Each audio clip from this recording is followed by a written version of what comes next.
নতুন কোনো রাজনৈতিক দল গঠনের অভিপ্রায় নেই বলে জানিয়েছেন শ্রম ও কর্মসংস্থান মন্ত্রণালয়ের উপদেষ্টা আসিফ মাহমুদ সজীব ভূঁইয়া।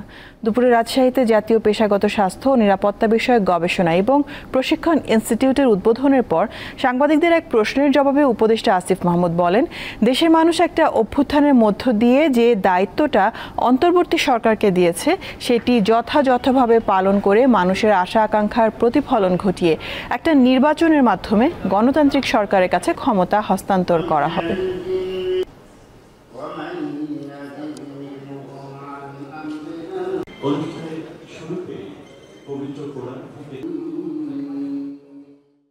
এটা আমরা এর আগেও স্পষ্টভাবে বলেছি, এখনই রাজনৈতিক দল খোলার কোনো অভিপ্রায় আমাদের নেই।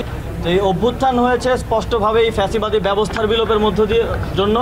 আমরা যদি যেই ব্যবস্থাটা বিদ্যমান আছে এটার সংস্কার না করে দিয়ে যেতে পারি, আমরা মনে করি যে সরকারি ক্ষমতায় আসুক, যে কোনো রাজনৈতিক সরকার, এই অটোক্রেটিক একটা সিস্টেমের মধ্যে সে নিজেও অটোক্রেটিক হয়ে উঠতে বাধ্য হবে। রাজনৈতিক দলগুলোর সাথে ইতিমধ্যে বসা হচ্ছে।